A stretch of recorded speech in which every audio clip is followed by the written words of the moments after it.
Mwiriwe neza muraho.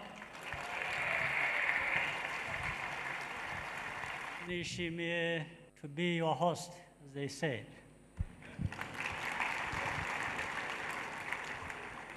Nagira ngo rero mbahe ikaze aha duhuriye, ngire n'umwanya wo kugira icyo mvuga. Icya mbere mere ku byangombwa batumira hano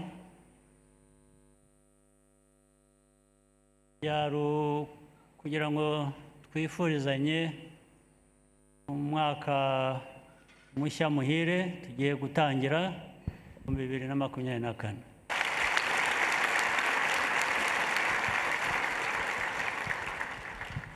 Ubu ndabubifurije rero.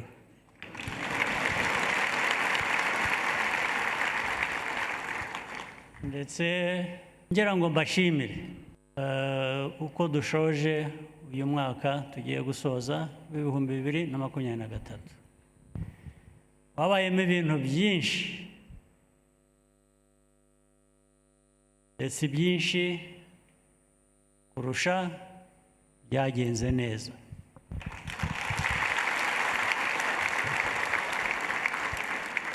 Byagenze neza kubera impamvu nyinshi, ariko iy'ingenzi ni uruhare mwabigizemo. Ndabashimira rero. Muraza gufasha musemurire abo twatumiye bari hano batumva Ikinyarwanda, ababegereye mugerageze mufashe mubasemurire, ariko mubasemurire ibyo mvuze ntimuvuge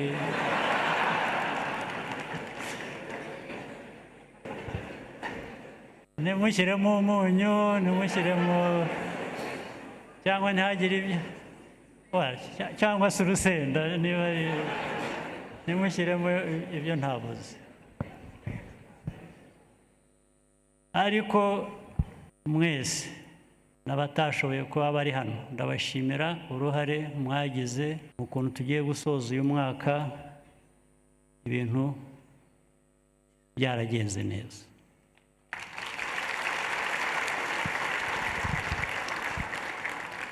Ndetse n'ibitaragenze neza gerageza kubyumva tukabimenya, tukabiha umwanya wabyo, ndetse tukababarirana, kubera ko ibyinshi hari ubwo ibintu bitagenda neza, ariko bitari ubushake buke, hari izindi mpamvu zisanzwe z'abantu.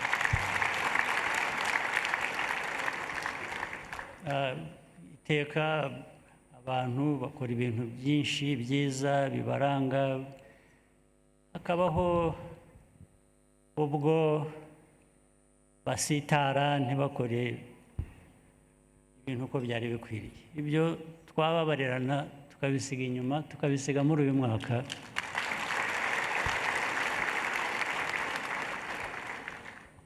Dushoje ndetse tukabivanamo n'isomo, ku buryo mu mwaka tugiye gutangira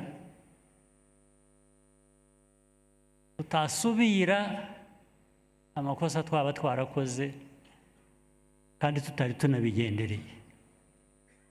Bisubiyemo ni ukuvuga ngo ntabwo bikiri ya makosa abantu bakora batabigendereye, yaba ari ikindi kibazo. Rero tubivanamo isomo tugakora neza kurusha ubutaha. Twebwe rero tumaze no kumenyera nk'Abanyarwanda ubumwe, gukorera hamwe, kuzuzanya, niho tuvana imbaraga zo kugira ngo dukore ibintu bizima. Dukomereze aho rero, ndetse turusheho kuba twakuzanya, twakorera hamwe, twakongera n'izo mbaraga.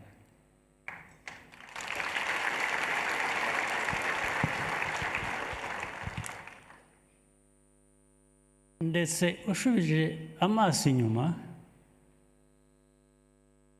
imyaka iragiye ibaye myinshi, aho tuvuye mu mateka ya bundi bushya yo kubaka igihugu cy'u Rwanda, twahereye hasi cyane kubera amateka yacu twese tuzi, sinirwa nyasubiramo. Twahereye hasi cyane, ndakubwira abantu ko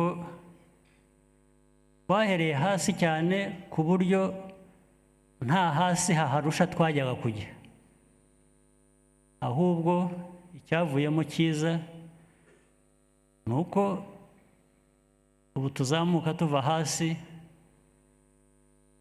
nta kidutangira.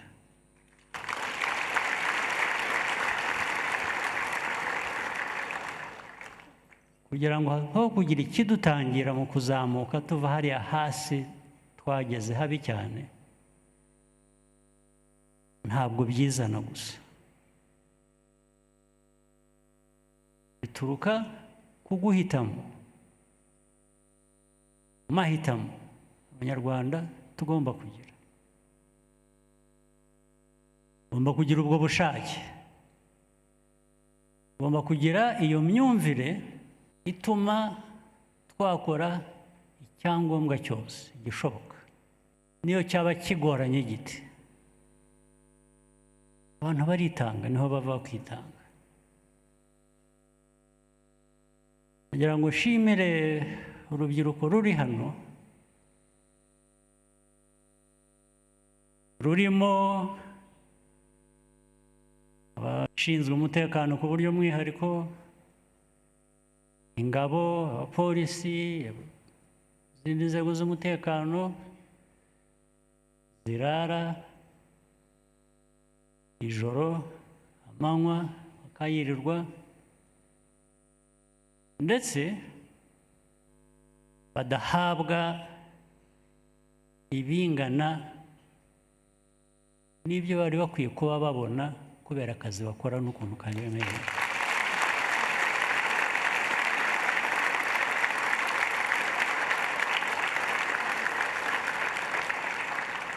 Ibyo byose bakabikora nta winuba,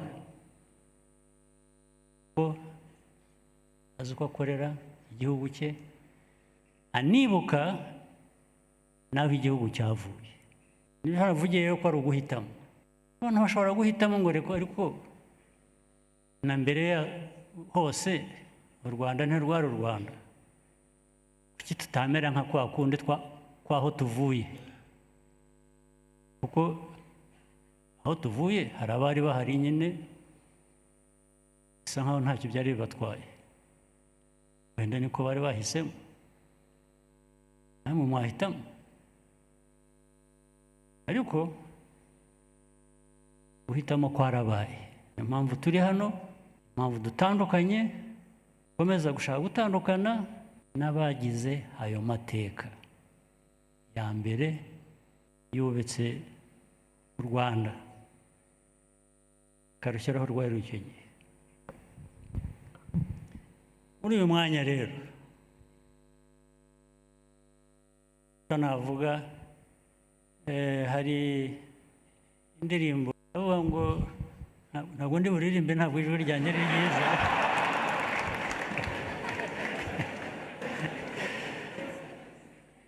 ndavuga amagambo gusa, hanyuma abazi kuririmba muririmbe. Ndavuga ngo ibyiza by'u Rwanda, ndavuga ngo mvuge iki ndeke iki, ibyiza by'uru Rwanda. Ibyiza birahari, nabivuze sinabirangiza, ndetse uyu mwaka turangije muzi inama zabereye hano zihuza amahanga y'isi yose, zibikorwa, ibirori,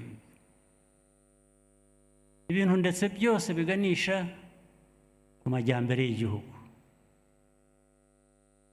ndetse birimo n'imyidagaduro. Mu myidagaduro habamo byinshi. Kwidagadura abantu bakwiye kwishimira cyangwa se kugira ubuzima bushimishije. Kwidagadura rero ubuzima bushimishije ni n'ubuzima bushingira ku bikorwa abantu baba bibuka kugira ngo igihugu gikomeze gutera imbere.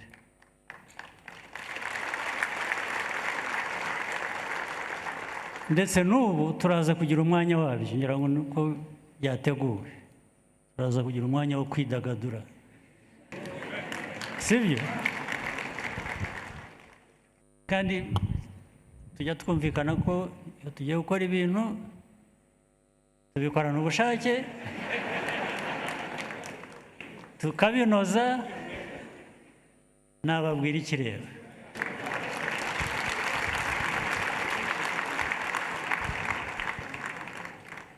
Ariko mbere yo gusoza, reka mvuge ngo no muri uko kwidagadura twishimira ibyiza,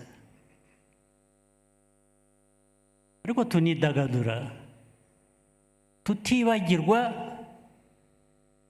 ibibi byabaye cyangwa bishobora kuba. Ubwo rero mu bitekerezo haba harimo ibyo byombi, bishimira ibyiza ndetse urishima witegura n'ibishobora kudusubiza inyuma kugira ngo bitaba. Nk'iyo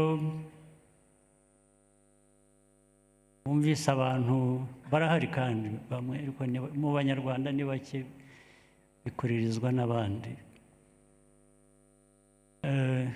kuvuga ngo umuntu arategura we imigambi ye guhungabanya umutekano w'u Rwanda, ni ugutera u Rwanda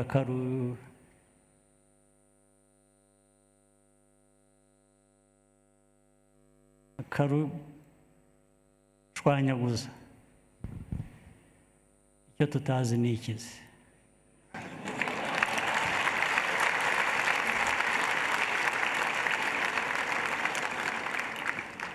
Aho ho gushwanyagurika twarahageze, turahazi, ahubwo bizaba kubatekereza kugira gutyo.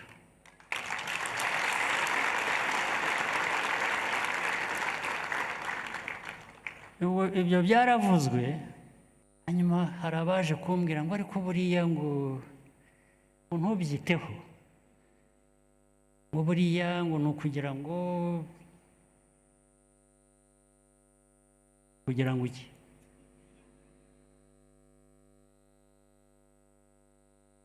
Gukoresha kugirira nabi u Rwanda kugira ngo ibintu bikugendere neza wowe. Namwe rero niba mutari mutuzi, twe ntabwo tuzategura kugira nabi umuntu uwo ari we wese.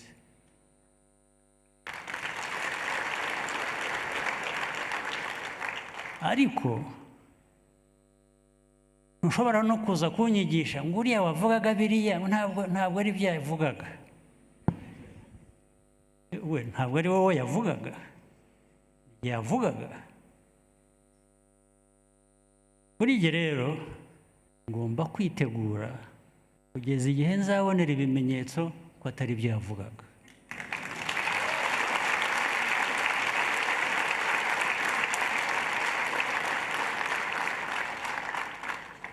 Ikindi narababwiye ngo erega mumenye kuri twebwe ntacyo tutabonye, nta gishobora kutubaho kiri hanyuma y'icyatubayeho.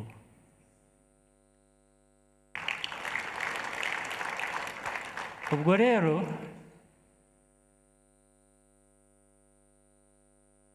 ushaka kudukiriraho cyangwa kudukoresha kugira ngo agere ku ibyo biramureba, ndetse rimwe na rimwe abantu benshi bagashyigikirwa n'uko ngo bo ubundi nawe kubyemera ibyo bambwira, nawe kubyemera kuza kumbwira ngo buriya arabeshya nta kizaba, nawe kubyemera niba twari mu isi, iyo si yahozeho kera, ubundi ibintu byajyaga kuba bibi, isi igahaguruka kamagana umuntu ugira nabi ngo isigaho ntibibi. Ubwo nyine ni ukuvuga ko icyo gihe u Rwanda rwavuga ngo isi izadutabara cyangwa izabyumva, izahagarika ushaka kugira nabi. Ariko muri 1994 ntabwo byabaye, nta bahagurutse ngo bavuge ngo ibi byo kuba. Mu isi turimo ubu ngubu uyu munsi ntawe ufite icyo akugomba, ndetse baravuga ngo uyu nguyu ariko turamushakaho iki, afite iki yaduha. The world of today, kambivuge mu English, the world of today, we are used to being told that people have interest. It's no longer facts, it's no longer evidence, it's no longer whether it is right or wrong, it is interest. So if somebody has interest in the one threatening me, more interest in that than me, then you know you are on your own. So Rwanda has been on its own. We have tested it, we know it. So we're not scared, not threatened by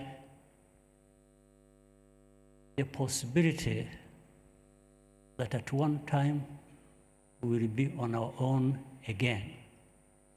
So we should always be prepared. And we are used to working on the worst case scenario, where at any other time we might be on our own. And when we are left to be on our own, we will own up and we will survive even better than last time.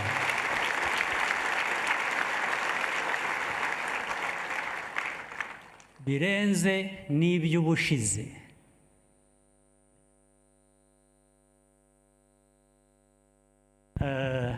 Reka no kubashyira muri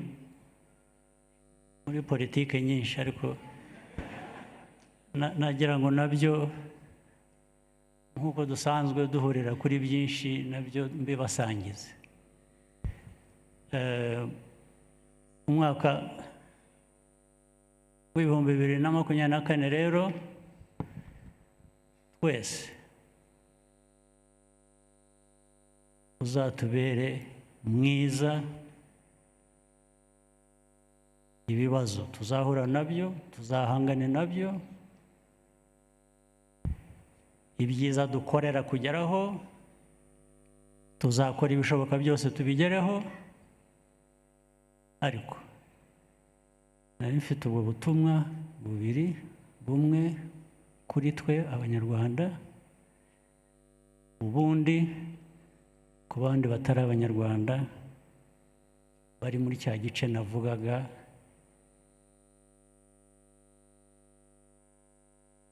Iyo hari ibibi badushyira iruhande, bakatwibagirwa. iyo hari ibyiza ariko si bose, hari benshi babyumva dukorana ndetse badufasha kugera kuri ibyo byiza, ibyo ntabwo nabyibagirwa. Ariko kubaho kwacu nta wundi tugukesha, duhera kuri twebwe.